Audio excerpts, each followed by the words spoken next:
Welcome to Season 4 of the Life Giver Podcast, a place for honest conversation and hope that will breathe life into your service, family, and home. This is your host, Corie Weathers, and I'm honored to take this opportunity to invest in you. Welcome to another episode of the Life Giver Podcast in Season 4. Today's episode has Matt joining me. A lot of people have asked to have Matt more often on the podcast, and he's been super busy with his job and hasn't been able to join me as much as he has in the past. So I'm thrilled to bring him into today's episode. But I wanted to really quickly tell you that if you have not seen Avengers Endgame, there's a couple spoilers in our conversation today, and I wanted to give you fans out there an opportunity to know that ahead of time.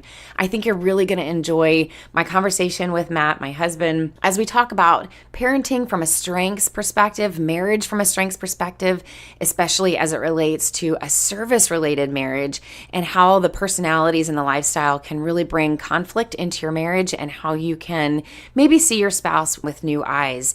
And so I hope you'll enjoy our conversation, and thanks again for listening. Welcome to another episode of the Life Giver Podcast. This is your host, Corie Weathers. I have a surprise person with me today. I have my amazing husband, Matt Weathers. So many of you have asked for him to join me on occasion for the podcast, and thankfully we're getting ready to PCS, and he happens to be, he's being silly. He happens to be a little bit more available than he's been in the past. So we are sitting down and having coffee and welcoming you into our home. And we're going to talk a little bit about marriage and talking about the dynamics of service-related marriage specifically and the personalities that tend to come into a service marriage. And we had an opportunity to talk at the Military Spouse of the Year, actually it was the town hall, where we had literally 30 minutes to address this topic. And those of you who are listening probably know I can't do anything in 30 minutes or less, especially not a podcast. So we're going to expand on that today. So welcome back, hon. It's good to be here, but when you say what we need to welcome them to our home, I feel like we should do an episode of like MTV Cribs. No, especially right now when we're getting ready for a PCS. Yeah, this is my stack of Ziploc bags, and soon everything will move. We're about to make the 6th move in 8 years. Yeah, so that's I'm tired. That's substantial. I didn't think about that until yesterday, and I guess I probably should collect all my out-processing paperwork to show the Army that I'm good to go. I'm a grown-up boy and I can move on to the next thing. So if we're a little bit delirious today, we are surviving on caffeine. Yep. And trying to get through the next move. So maybe you guys need some tips on PCS tips, but that's not today. Yeah. It's not today. We're going to talk about marriage. So a lot of I get a lot of questions as I work with couples on Strength Finder and approaching your marriage from a strengths-based perspective, which is one of my loves. I really feel like it's a great way to work on your marriage is to approach it from a strengths-based perspective, whether you do the Strength Finder assessment or not. But I get a lot of questions asking about how service members are habitually trained, I think because of the military, or first responders habitually trained to be hypervigilant and to be more calculated and disciplined in their approach. And, we tend to marry our opposites. So stereotypically, we have a lot of spouses that are more of the empathic, warm, types of personalities, and those two can clash. Yeah. Especially when you're dealing with conflict and trying to resolve problems that come up in different approaches. And so I thought what we could talk about today is how do you work with these differing dynamics? And it's a kind of a nature versus nurture debate on whether or not it's the service lifestyle that that kind of creates that personality, I guess, of being that kind of disciplined, calculated, logical side to a service member. I don't really know. So I thought what we could do is just kind of talk about that. What do you see with the couples that you get a chance to work with, or maybe with the service members that you get to work with on, do you feel like it is something that's habitually trained in a person over time on how they approach the world and relationships? Well, I want to get to that, but one of the things that came up in my mind when you were talking was that I want to make sure I'm loud enough. Those little green lines on your screen. Am I loud enough? Testing 1, 2. Well, I mean, you're not going to give me feedback. This is already recorded. But where do we get this falsehood of an ideal?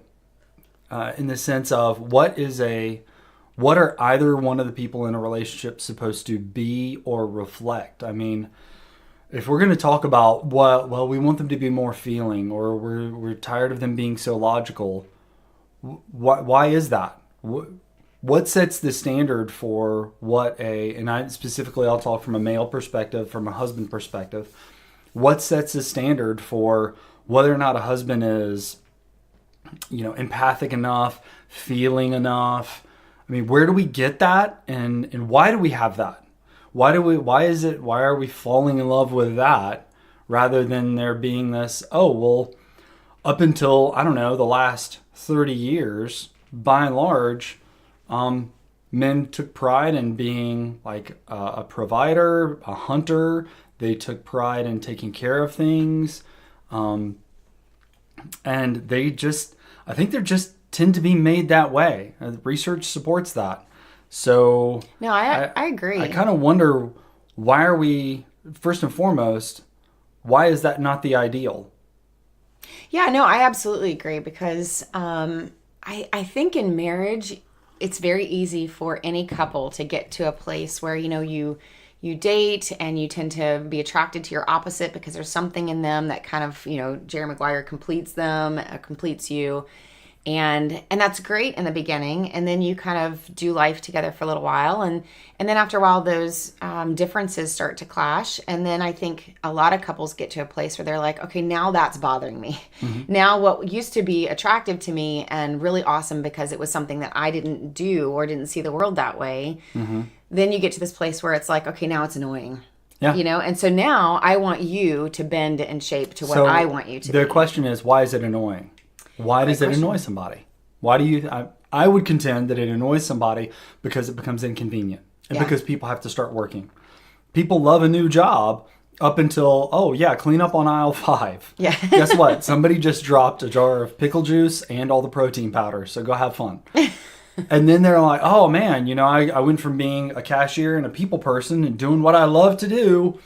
Oh, there's this other part of my job that I have to, and every job has it, and every relationship has it, every marriage has it. You're not going to love every aspect of marriage. For instance, early on in our marriage, and probably even this morning as I was making my green shake, my wife she sits down with her planner and she wants to schedule things out, and she's responsibility based. And if there is an unexpected expense that comes up, it's time to talk about it at that moment. Mm-hmm. Man, I'm just trying to get through my green drink and just enjoy a little bit of a pause in the day. And she starts going, we need to plan for X, Y, and Z. And I'm like, whoa, time out. Hey, early on in our relationship, we knew that we would have to set like family business minutes. That's not something they show you in a romantic comedy. That's not something they talk to you about, honestly, in premarital counseling, where they go, you know what? A good portion of your life is going to be spent deconflicting calendars. Mm-hmm. Nobody would sign up for that. Nobody would be like, you know what? I can't wait to deconflict calendars, and I want to be intimately involved with the person with whom I deconflict my calendar. So, there are plenty of aspects that are not what you sign up for, but you still have to kind of accept it and go, okay, well, that's part and parcel. And then kind of realize what needs to change in me in the process of accepting this and growing through this. So for instance, I'm not a really responsible person. I love ideas. I love planning things. You are very responsible. I've had to be because I've been around you. I mean, where I'm like, crap, if I don't do this, she's really, I know that I'm boxing above my weight, so I need to keep up my fitness. I have had to learn how to do that. And by doing that, I actually have had to learn how to appreciate it. So by appreciating that's who she is, that speaks her love language when I do that, then it makes more room for other aspects of our life. So for instance, because this came up when I was thinking, when you were talking about the differences. So yesterday, I took great pride in deconflicting all of the things, all the little out-processing stations that I have to go hit when I leave a post. And I sit down with when they're available. I sit down with where they are. I sit down with how long it's going to take me. And I'm going to out-process in a day. I'm going to make this happen. I have my plan. And then I execute the plan. Maybe somebody else is thinking about, how does this feel to out-process? And how does this feel to be leaving a duty station? And how might it affect the person that I'm going to walk in there and go, hey, I know I'm ahead of schedule, but let's get this going. I need a signature and got to leave. I'm only concerned with making it happen. I'm not concerned with anybody's feelings in the process. I'm not concerned with how I feel. You know how I feel? I'll feel great being done in a day. That's it. That's the only feeling I'm thinking about. And that's just, it's logical, it is straightforward, and it gives me peace and great joy to see a way through the clutter. But that's specifically me. So you were talking about being strengths-based in your marriage. Mm-hmm. So how have you seen that really improve when two people appreciate those strengths? Right. And so I think the problem is that in marriage, you get to this place where you're like, okay, now we're starting to conflict in the way that we handle things, the way that we make decisions, the way that we parent, the way that we do finances, whatever that is. Mm-hmm. And then when there's those different approaches, then it's like, well, I want you to change because I'm most comfortable in the way that I handle things. And so if you could just do me a favor to just change you, then this will get better. And so for me, for coming at it from a strengths-based perspective, what I've seen in our marriage when we have started seeing things from a strengths-based place, and also when I see it other couples, is when you can take a step back and say, you know, it's not that the other person in the way they do things is wrong. Yeah. It's that they have an approach that works for them that's easy and quick and can also make sense in different settings and different circumstances, and that my approach isn't the only way, and that if I can change my perspective to go, you know, your way might be good too. Mm-hmm. And that just because you don't care about that person's feelings in that circumstance doesn't mean that you're a cold, calculated person. Mm-hmm. That your approach of strategically getting through your to-do list your way is valuable. Mm-hmm. And that when I can change my perspective and see that you're bringing the best version of yourself, or at least you're trying to, that's number one. When I can say my spouse is for me, not against me, and they're trying to bring their best talents to the table, and so am I, then we can like put that on the table when we have to work together and go, both of them are good. Mm-hmm. It's really a matter of either which one is best for this situation where one needs to lean on the other, or do we combine efforts and work together? And so sometimes your way is the best way for the situation, and sometimes you lean on me when it's being more empathic towards the boys and thinking about, like, you know, how are they feeling about the matter. It doesn't mean that you can't sense that at all. Right. It just means I might sense it first, or that I place a lot of value on that. But now that I can see that you have the strength for being strategic and the strengths for logically thinking through the timeline of events or decision making or that sort of thing, it's also good. Yeah. It's also helpful. And it's more of a matter of sometimes taking turns, or being willing to sometimes sacrifice our way or our perspective in order to see that the other person is bringing value to the table too. Yeah, so you brought up a good thing. I think one of the most evident ways that this kind of fleshes itself out for relationships is in parenting. And so specifically, we've got two boys. And so having, you know, for 41, almost 42 years, congratulations to me, been a boy, been a man, and experienced life as a man. I may not have that like gut level intuitive empathy, but I can quickly, easily identify, oh, this is a male situation that I have been in. This is what it felt like to go through.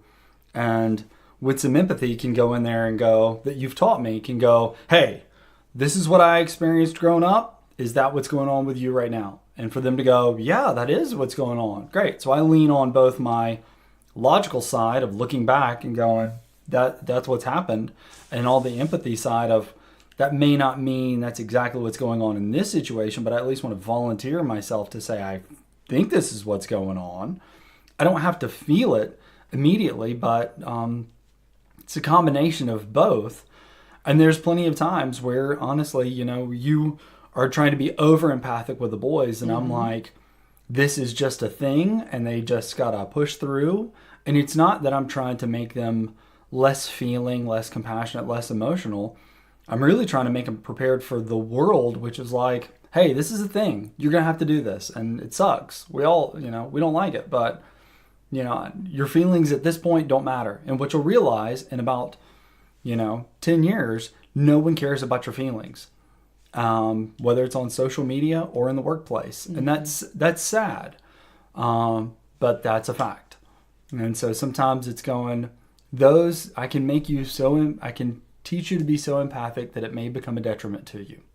So this is an interesting topic that comes up a lot for Sorry, this may have just whirled No, way off. it's exactly where I wanted to go because... Okay, good. I'm glad you're driving. Showed up for me. I'm glad you're driving the train. No, this comes up a lot, I think, for service couples. And this is going to sound stereotypical, but for a lot of service couples, there is for a lot of service spouses, supporting spouses. Yeah. I hear the question of, did the service lifestyle make him this way? And it's going back to that nature versus nurture thing. And this is my opinion on that. I think that number one, yes, life and circumstances can impact a person and influence them and teach them skills and teach them perspectives of ways of seeing the world and seeing the tasks in front of them. So some of that is definitely nurture. And I've seen over the years, the past 12, 15 years that you've been in the military that it's not that you have changed, but that you have been taught and shaped on how to handle tasks and see the world. But what I also see is that there are certain kinds of personalities that are drawn to the service lifestyle. Yep. Those that are very deeply based in values and right and wrong, black, white. I see that a lot in the first responder culture. I see a lot of discipline and also values based in the military side of things. In our special niche groups, I see a lot of competition and wanting to be excellent and being part of big things that matter. So I think that there is a pull of certain personalities towards this lifestyle. And so I think it's unfair when I see spouses that go, he's changed, unless it's because of an incident or there's some kind of diagnosis that's happened or trauma. I think it's unfair if we kind of take trauma off the table here, being impacted by a certain event. But more so just looking at the lifestyle, I think it's unfair to say to a person, the military changed you and now you're this way. So that brings me to the topic that I really want to talk with you about, and we've been heading there this whole time, which is, service members and first responders who are asked to do especially very difficult things, like especially taking a life, are taught that skill, but they do have to suppress or remove their thinking about how I feel about it or what my thinking is, how that's going to affect that life or that family's life in order to do certain tasks, in order to do their job. Right. And so I think that's something I hear a lot of couples wrestling with, a lot of spouses wrestling with, which is not what the spouse thinks about what their spouse had to do. It's not about that, because I think there's a lot of understanding and acceptance in that. This is their job. But I think that there is this wrestling with, well, yes, he has to go and be that sniper. Yes, he has to go and be able to be willing to take a life. And I know I'm using stereotypes with he and she and all that, but they have to go and take that life. But then why can't they come home and suddenly be empathic and warm and feelings oriented and all of that? Because that's where maybe the wife is at. Right. And so I've had a lot of conversations with a lot of couples about trying to create understanding from a strengths-based perspective on. So simply put, feelings can be immobilizing. Feelings can be crippling. So I want to back this up. This is my thoughts, not the thoughts of the Department of Defense or any researchers out there. Just my experience, having grown up as the son and grandson of police officers, and then spending more than a decade in the military, and a lot of the reading that I've done, to include Dave Grossman on killing. Number one, I think very few people that last in law enforcement, and specifically first responders, specifically in that niche, law enforcement, and in the military, specifically combat arms. I think very few people in those two professions would say that they chose the job, that it didn't choose them. In the sense of, they're the cavemen that survived. And I'm using cavemen, but it can also be cave women, but historically cavemen, we'll just say that. But they're the cave person that survived. They were the one that was on hyper-vigilant, watching out for the saber-toothed tiger, protecting the tribe. And if you look throughout history and human geography, which I didn't even know was a term until this year, but human geography, with a teenage son, almost every civilization has had a warrior caste, has had a group of people that that's their job, is to protect from bad people, from other people that have a separate agenda, that they want to impose something on that tribe. I mean, it goes back to the basics of two people trying to club one another just to try and get the upper hand. And that's still happening in places today. People are still beating one another with sticks. It's going to go on for as long as the earth is here. And there are people that go, I have morals, but I also have the same capacity as that immoral person to take a life. And because of my morals, and I have the capacity to take a life and not feel too bad about it, because I realize that I have to protect people, then I should probably use that. I should probably move into that. They're the kind of person that if I said, here, I need you to go work in this cubicle and slave away on that computer and crunch numbers. Could they do that? Maybe. Is it going to be mind-numbing for them? Absolutely. Because in their heart and in their mind, they see injustice. And they have a feeling of righteous indignation whenever they feel that. And it feels powerless to not do something, to not do something about it.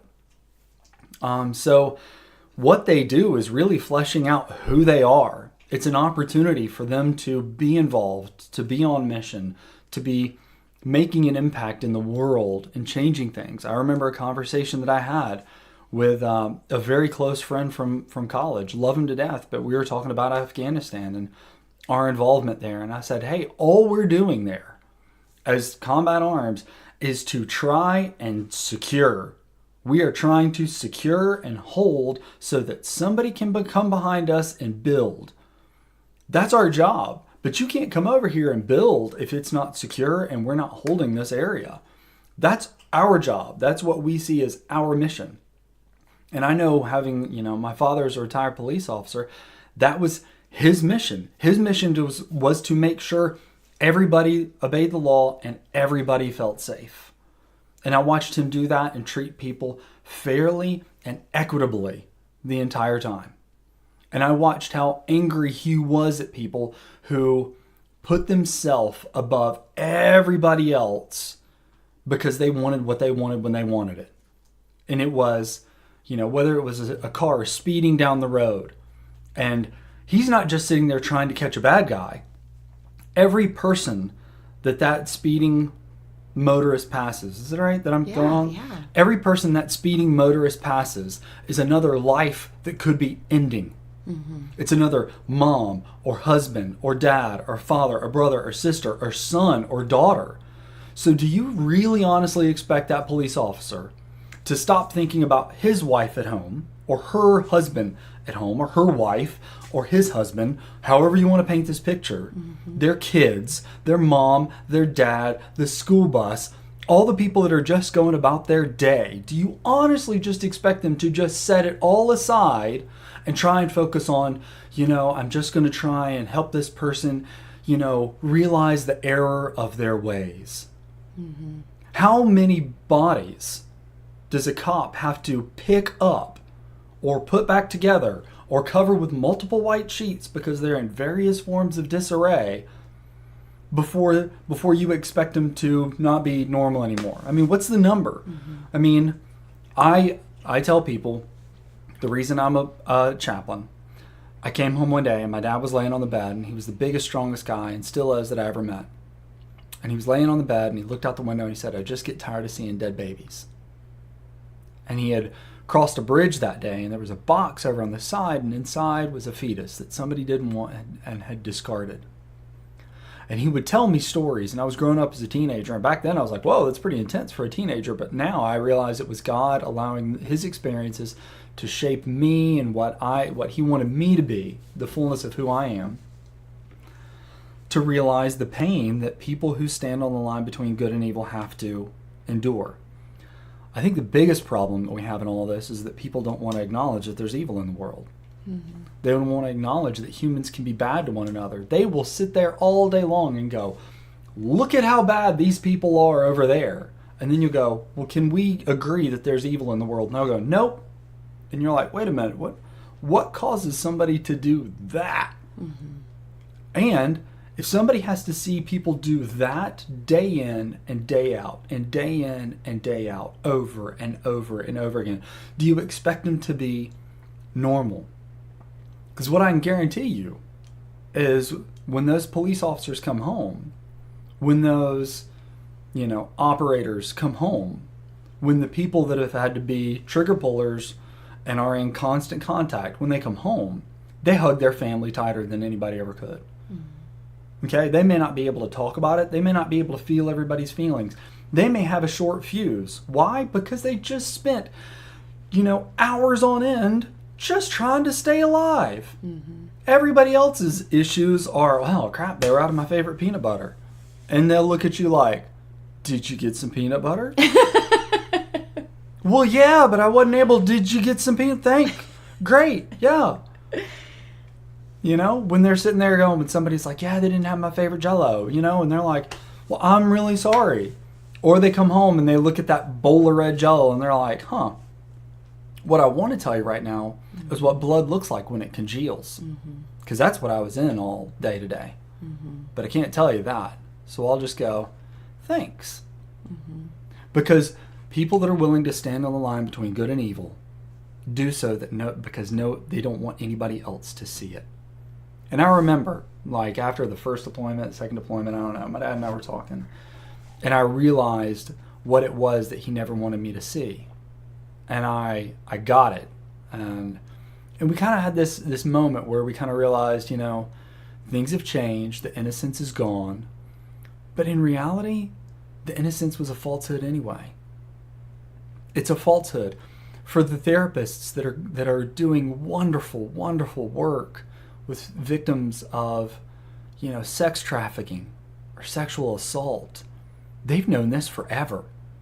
They've known evil exists forever. And you can't expect people that have to deal with the evil in the world to just come back and be normal. They're not going to, but they're the most real, honest people you'll ever meet. Well, and I would, it's a whole other topic on what is normal, actually, and maybe there is no normal. We are just who we are, and our experiences do impact us. Sorry if that went on too long. No, I love it, because I think people need to hear that. I mean, I think there's a lot of serving spouses out there that may not be able to articulate that and say all of that, because they are protecting their family and they are protecting their marriage from a lot of those details. Yeah. And what I want couples to really consider as they're listening to you talk, listening to us talk, is that you say they come back and they're not going to be normal from making those choices, from being involved in those things and being exposed to that kind of evil in the world. And from my perspective, that's a strength. Yeah. That is, and in marriage, we get to a place where we're like, yeah, but I don't like it. And that's what a lot of the book, our book was on, was, we got to this place where life and the service lifestyle was affecting us and changing certain aspects of us, and we had to adjust and embrace it. Yeah. And it's okay to go, I don't like the changes, but I have to embrace them. Oh. And a key to it in marriage, I think, is embracing it and starting to see it as a strength, not as being victimized by the service lifestyle. Mm-hmm. So even though it's hard to see your spouse go through those changes and see those things and be impacted by that and maybe push that empathy or those feelings down, I tell a lot of spouses, supporting spouses, exactly what you said, that feelings in those situations get people killed. Yeah. I can't do a mission and be thinking about what my battle buddy's feeling, what I think about it, what I'm feeling about it, whether or not we agree with it, whatever. I mean, those are things to process later. It's not the time to commit. But it's not. And so why would we expect them to come home and just easily switch into this place of, it's not that people don't care about how their kids feel or their wife feels or whatever. Everybody has the ability to be compassionate and care. But the question is whether or not feelings are valued as an important thing to consider in making decisions. Yeah. Well, everybody cares. Yeah. Everybody has compassion, but different people value feelings in the process more than others. Well, I think it becomes people, the difference between people that have an opinion about something, people that feel a way about something, and people that are willing to act on that feeling, that are willing to, I could sit there and go, is that right or wrong? And somebody can go, that's wrong. And I go, well, what are you going to do about it? And they're like, well, I got the thing with the thing, and don't have the time. You're talking to a group of doers that are like, well, that's wrong, and I'm going to saddle up with the courage to go confront the person that's doing wrong and say, stop doing wrong, with the hopes that they're not willing to take my life in order to keep doing wrong. That's all it boils down to. So I'm really going to complicate this podcast because I'm going to take this into a place where you're going to have to give an Avengers Endgame spoiler alert at the beginning. So am I allowed to do that? I think by this time you should have seen Avengers Endgame. I told somebody yesterday, if you haven't seen it already, then you're not a true fan anyways. Yeah, you're not a true fan. So it won't be like a full spoiler. So I think about this. Okay, so you have Tony Stark and Pepper Potts. As Tony takes on this burden of wanting to protect things, which is what he does. That's his arc. It starts with Iron Man 1. It goes throughout the entire thing. His arc is, I want to protect the world, especially from the bad that I've done. Okay? And that's a great redemption story throughout the whole process, is just what happens with Tony. But you see Pepper trying to constantly pull him back. This is taking too much of a toll on you. It's taking too much of a toll on you. She's constantly saying, no, Tony, she's vying for that. Okay? Because she loves him. She loves that tender little joking side that you occasionally see. But then something goes wrong, and he has to stand up for it. He has to intervene, right? And, I think the thing that Tony and I'm kind of going into comic book nerddom, if that's all right. That's great. I'm sure listeners are used to that from us. There's a part where Tony looks at Steve Rogers, looks at Captain America, and Cap goes, Tony, I just wish that I could look the other way when something goes wrong. And Tony looks at him, he goes, no, you don't. And Steve goes, you're right, I don't. But I also think there's an aspect of Tony that couldn't look the other way either, that constantly did, which is why he was the one at the very end that took upon the sacrifice of the final snap. And everything that was going on, everything that he gave up, he knowingly and willingly gave up in that moment. And he had been through the process of giving that up through all the movies. And he was ready to do it. And you saw the wrestling, the honest wrestling that his wife was doing. And in the perfect little ending, as he's passing away, her going, we're fine, everything's great. She's honoring his sacrifice in that moment, not saying he's being selfish, not wishing he was different. And it was beautiful because it was exactly what he needed, because he put the collective above his own. And that's the honor with which law enforcement and military operate. It's everybody else except me. If everybody else makes it except me, that's A-okay. That's the job. And they enjoy that. There's something about them that feels honorable. And in a world that has no honor right now, that's the only thing. There's no other honor. I mean, it's honorable to say, I recognize I have one life. I'm willing for it to stop early so everybody else can keep on going. And I don't think enough people sit and think about that. Is somebody willing to say, I'll hit the stop button right now if it means everybody else can keep going? And then there's also this struggle that at the very end where Cap, he's sitting, old man Cap, and he's sitting on the bench. And Falcon comes up to him. And Cap had gone back in time and decided he was going to go back. He had done everything. He had served. He had done everything. And Falcon said, where you been? He says, I thought I'd go live some of that life that Tony kept telling me all about. The problem for law enforcement and for military is you realize there's no rewind. Mm-hmm. All that life that Tony kept talking about, we don't get. We don't. You don't get those years back. You don't get those days back. You don't get those restless nights back. You don't get that anxiety back. You don't get this amazing golden do-over, you know? We live in a world where people are sitting there going, you know, fear of missing out and YOLO, you only live once. And people are using that to go just be selfish and take care of only themselves for years on end. Just me, just me, just me. And you have this cohort of people that is willing to sacrifice everything, to set aside everything, their own life included. And why would we expect them to be like anybody else? And here's the thing.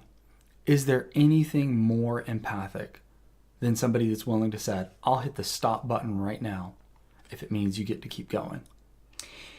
You know, what I think is part of the difficulty and how that affects a marriage is, you know, when I listen to you, and I think of a lot of other spouses that are listening to you as well, that I hear you and I go, man, that's why I love you so much. Oh, thank you. I thought it was nice hair. But I think other spouses feel that way about their serving spouse. Yeah. Like they get that. Yeah. They are proud of that. Mm-hmm. It's why they get angry when the world mistreats them. Yeah. Right? We're fiercely going to defend our serving spouse because we know that's where you're coming from. Yeah. But there's something about trying to wrestle out the dynamics in the home, trying to parent together, trying to do finances together, trying to talk together, trying to connect with each other. Yeah. You love that about each other. You know, like probably just as much as you love the fact that I support your willingness to go and do that and be that person. Yeah. It's great that those strengths help you do that job. So here's an example. I've had several spouses who are married to, let's say, a sniper. Let's just use that as an example. Right. I've worked with many people who have been married to snipers. And that's in a more extreme situation here, but we're just going to use that as an example. They're married to snipers, and snipers need to be able to think that way to do their job. Yeah. And then they come home and they're trying to connect as a couple and have the intimacy as a couple. Mm-hmm. And I hear the supporting spouse say, but he just seems kind of cold, and his way of handling the kids or his way of handling his parents, his mom, right, comes across as very cold. And so one of the things that I said to them, and I'd love to know what you think about this, but one of the things that I said to them was, well, here's the thing. In order for them to do that job, right, you have to suppress and push down your feelings and opinions and thoughts about what it means to kill another person in order to secure for that mission to succeed. So for them to come back home and then suddenly open up all of their feelings about how everybody feels about things and their opinions about things, and being conscious of like my mom's thoughts on that before I say this or that, like that's opening up something that they have had to strategically shut down. Well, and that's like opening a can of worms. Classically, in combat, the dehumanization of your enemy is one of the factors that, you know, keeps you gritty and there mentally. So really what you've got to do is that person that's on the other side of the scope, that person that you're targeting, can't have a story. Or if it has a story, needs to have a bad story that justifies whatever you're about to do. But the less story, the better. You know, that's not a dad that's at the end of their rope and is, you know, holding up hostages because, you know, you watch, you know, movies like John Q. Public and you're like, that, oh, you want to go, oh, I don't know, should we shoot this guy that's got everybody that's hostages in the hospital? I mean, look at this great story. He's just trying to be a great dad. And you're like, how often does that happen? And is anybody there that's trying to secure the rest of the people that have just as valid of a story? Does it complicate their life to go into the depth of that story? So there is a partition that you're able to put up in your mind and your heart to be able to dehumanize it. That's no longer a person, that's a target, and these are the real reasons why I'm doing this. If you have to sit there and dwell on it, you need to give yourself a reason to be able to do what luckily as humanity we're trained not to do, which is to take life. You've got to untrain yourself in that process. And then once you untrain that, you've got to get used to that untraining being there. So it does take a moment to quiet down the warrior. You were saying something about what you taught about yesterday about the power that a spouse has to subdue a warrior. And going back to Avengers Endgame, what was it that Cap wanted more than anything? He just wanted a dance. That was it. Like, could have ended on anything. Could have ended on their marriage. Could have ended on anything. The one thing that he was looking forward to was just that dance. And it was the closeness of the other person. I would contend that when people come home, a few things that they want to be able to know about themselves is, am I still a good person? You know, like Saving Private Ryan. Tell me I'm a good man. Who did he ask? He asked his wife. Tell me that all this was worth it. You know, tell me. He didn't say, you know, that was the question, is tell me I'm a good man. And I think that's the question that all of these, you know, high intensity operators in law enforcement and the military have is, you know, tell me I'm still a good person. Tell me there's still something good in there. And it's a vulnerable place. And we're trained to not have any vulnerabilities. We're trained to think through all the vulnerabilities because vulnerabilities get people killed. So the word automatically gets implied to where we're at emotionally, you know? So I don't know exactly what advice to give, but that's just kind of, it's like when we are in the operating room. When you go into an operating room, they cover somebody up from head to toe with blue, except for the area that is being operated on. You'll be fine doing a thoracic surgery all day long as you're just operating on the intestines. When that blue sheet comes off and there's a human body and still the same things that are going on, and you're looking and you're like, oh crap. That's a person. Like, this is a person. And this person like lives or dies by what we do right here, right now. And I can see their face. I can see their pulse. Holy crap, this is a whole human life. This is no longer just a leg that I'm trying to fix. You know, if I get that leg right, I'm good. And then the doctor shows back up and is like, hey, person, hey, now I can acknowledge you're a person. You're no longer a leg that was broken and I just had to fix that leg. So it's this compartmentalization. And the difficult part is how do you stop compartmentalizing all your life? And you just have to be aware of, I think you have to be honest with what you know, the darkness within your own heart, with what you feel like is, you know, you're capable of. You know, this may be a side note. Yesterday, Aiden was asking me about, our son was asking about capital punishment, and you know, did I think it was barbaric to move back to the electric chair and to firing squads?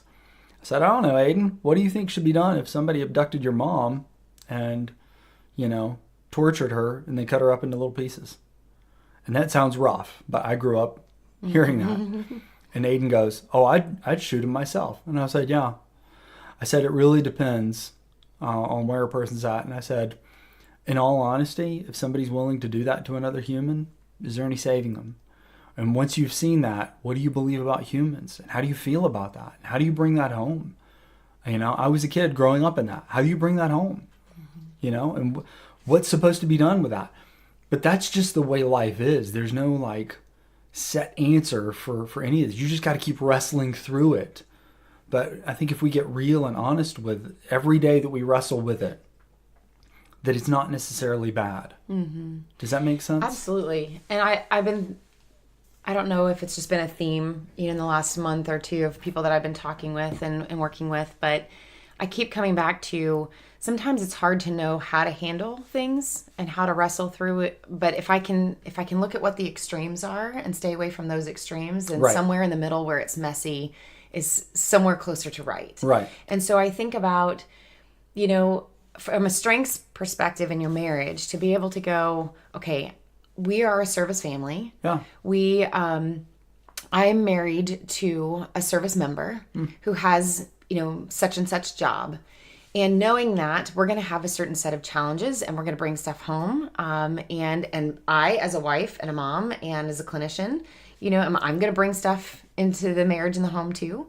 And so the extremes are, okay, you're not, one extreme would be you're wrong, right? Everything you're doing is wrong. Yeah. And you should do it my way.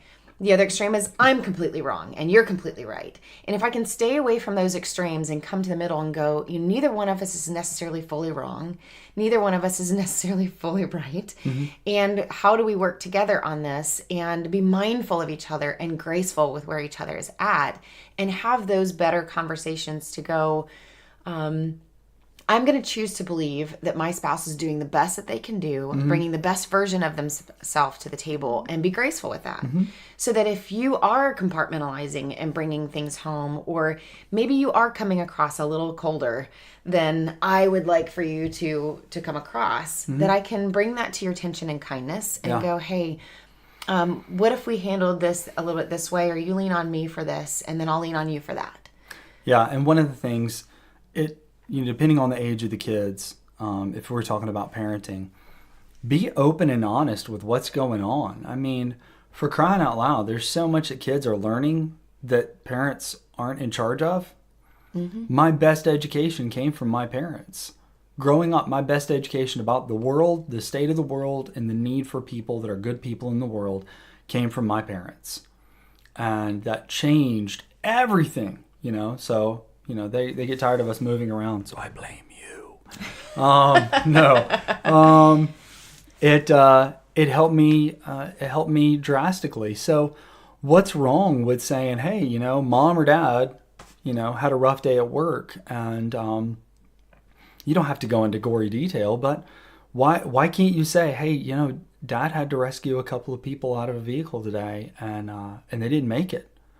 And it was a really bad car accident. And so dad is really trying to process that mm-hmm. because he loves people and he wants to keep people safe. Mm-hmm. And today he wasn't able to, or he got there too late, or somebody else did something disastrous, X, Y, or Z. Mm-hmm. I mean, kids get that. Kids are compassionate and they'll understand that. I think I do remember a couple of times mom kind of prepping us before dad came home. Hey, your dad had a rough day at work. Here's what you need to know. And it gave us a whole nother heart. And when for a service member or a law enforcement, fire department, anybody, a medic, anybody that's in that first responder group where like bad stuff happens and you got to be on the scene and you got to try and fix it. And sometimes you're not going to be able to fix it. Or you have to respond to trauma, to emergency, that sort of thing. It's always nice to go home and for there to be a little bit of innocence. Mm-hmm. Because you got to have that reminder. You got to have a reminder that everything's not bad. Mm-hmm. You got to have a reminder that there is something that you can control. Okay? And kids may be going crazy. Kids may be doing whatever. And those kind of, you might need a little bit of space. One thing that helps me, and I would contend, I'm probably in the majority, is, your hugs, your physical presence stops the chaos. The chaos. It's that thing. It's got horses on it. Makes weird sounds. It's in a fair. Merry-go-round. There you go. Carousel. Yeah. Stops this carousel. Carousel and a merry-go-round are the same thing. Same thing. It stops this crazy merry-go-round and just reminds me, okay, I'm home. Mm-hmm. I'm home. I'm safe. I don't have to answer to anybody right now. And I've got to de-escalate. Because going way back to what we originally talked about, the person that chooses the first responder or military life, they choose it because there's something in their brain that's rewired to go, you know what? I'm naturally hypervigilant. I better make this work for me because I can't sit in a place where the copier dings all the time. And I'm like, is the copier wrong? What's wrong with the copier? Is something wrong with the copier? I'll go crazy. Want to do something about it. I want to do something about it. If I'm over in the sandbox and I'm hypervigilant, I'm keeping people safe. I'm keeping people alive. And therefore, what is dysfunctional here works for me over there. Does that make sense? Yeah, and we've talked a lot about the service member, and I feel like I need to give a caveat that too often we go, well, what's going on with that service member that we need to know and adjust around, and that he needs to manage, right? But coming from the other extreme, for us as supporting spouses, it's easy to think that your own way of seeing things is the best and right way and best perspective. Mm-hmm. And so a lot of us supporting spouses, if you are kind of that feelings-oriented, very empathic person, we're built to be that too. Mm-hmm. We are built to be that, to be nurturing. I'm going to specifically talk for women here. We're naturally, just like you were saying, men are naturally built to be protectors, mm-hmm. To be the person that goes into battle if that's what they need to do, the hunters, And I think women are naturally built to be nurturers and empaths and be thinking about people's feelings and community, village oriented, and mm-hmm. and things are connected. We've talked in marriage retreats about how men typically think in train cars, in order. Yeah. And women, it's more like a beach ball. It's a sphere where all mm-hmm. things are connected. And so, or spider web even. So like spaghetti. Or spaghetti, yeah. So like if one piece of the system is affected, it impacts the rest of the system. Right. And one is not better than the other. No. One's not more right than the other. But I think for some of the supporting spouses that are those empaths that have that nurturing capacity, just because we feel that way doesn't mean it's the right way to handle every situation. And I think we have to gain control of that too. Sometimes it is the right call in parenting to have our spouse, who might be more logical, say, hey, pull back. We can't make this entire decision on this parenting situation based off of how the kids feel about it. Mm-hmm. Because, for example, our kids are older now, but when they were younger, it's like, oh, they want that glass of water and it's bedtime, and they keep getting up because they need something, and I feel like I have to keep responding to that. And, whereas the husband coming in and going, no, they just need to go to bed. Mm-hmm. Like, you don't need to worry about how they feel about it. They just need to go to bed. Yeah. And so us having control over those emotions is just as important to not make every decision based off of how somebody feels about it. Mm-hmm. And that can bring order to our chaos too. Yeah. That emotionally, I think I hear a lot of spouses say that is exhausting for mm-hmm. them to be constantly thinking about how everybody feels about mm-hmm. it. And it's unfair to come into a marriage and say, well, I need you to care about everybody else's feelings and make decisions with me based off of how everybody feels. Sometimes it's the right answer and brings great order to the emotional chaos for your spouse to come in and go, hey, let's actually bring that down a few notches and think about this strategically and logically. That's the strength of a couple coming together. And concurrently, I love that word. Concurrently, the serving member who may, let's just say, stereotypically normally thinks more logically and less empathically or less emotionally, and he's very solution focused and solution oriented. I mean, if you think about it, they have gotten involved in a job where the only time they're active is when something bad happens. Mm-hmm. That's it. That's why you see these beautiful, videos of cops that are like stopping and playing the drums or playing basketball or something. They're having the time of their life because they're like, hey, I can do something that is, something bad didn't happen. I mean, the only time we're involved is when something bad is about to happen or just did happen. And so they're constantly being asked to make a quick decision and then act on that decision.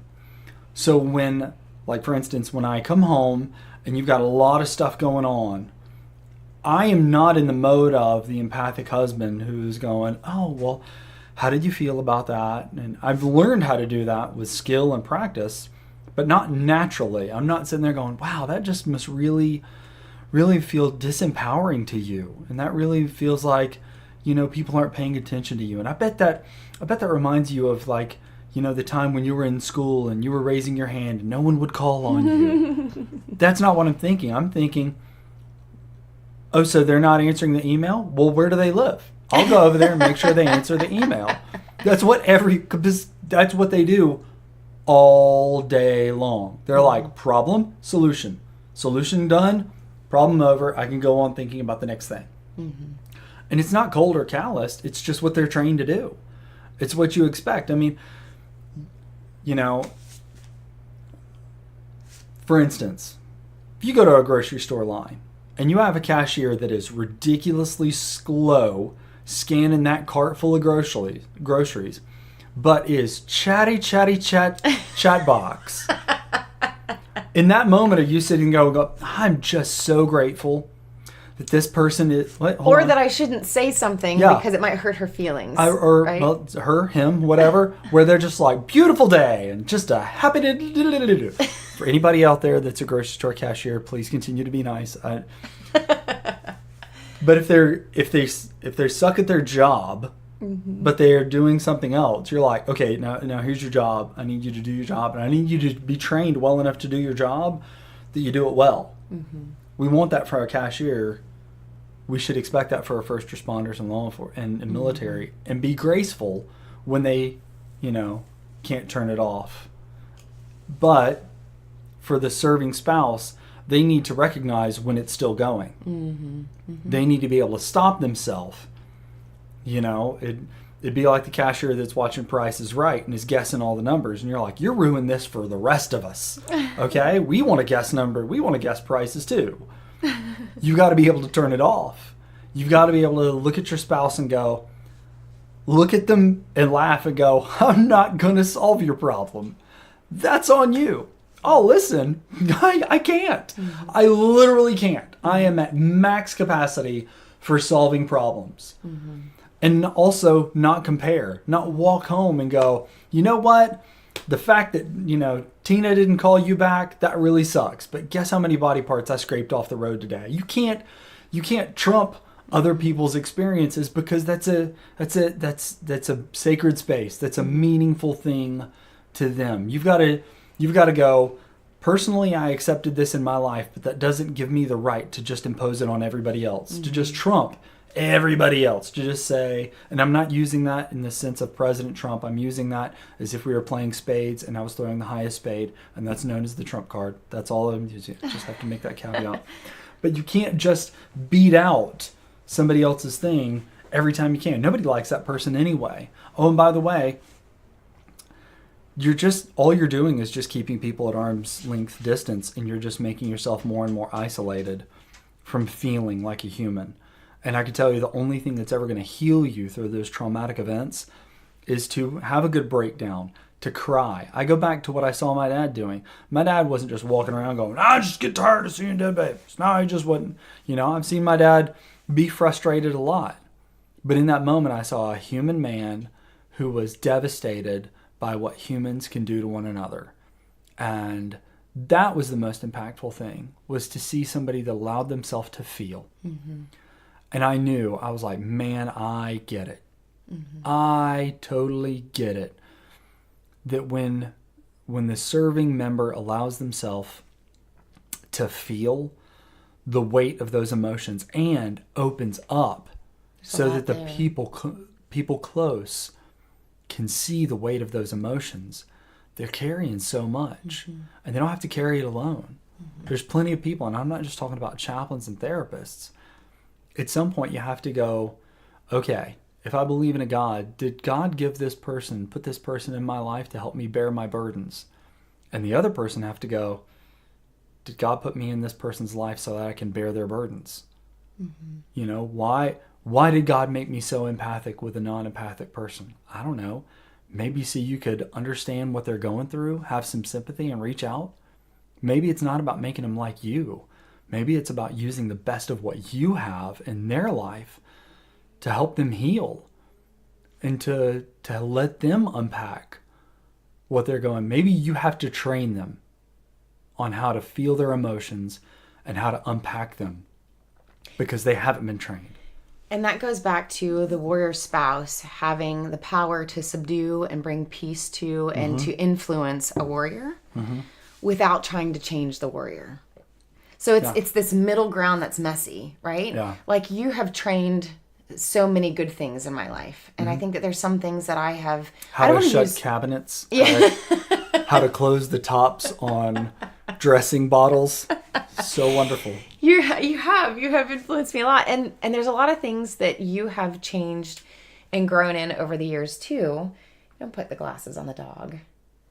That's so sad. Don't do that to him. But he looks smart. I'm trying to be nice to you I now. know. I'm okay, not great listen. with- Listen. yes. Focus. Serious moments. Serious moments. And there's a lot of things that you have changed and grown in that are in your capacity to grow in. Yeah.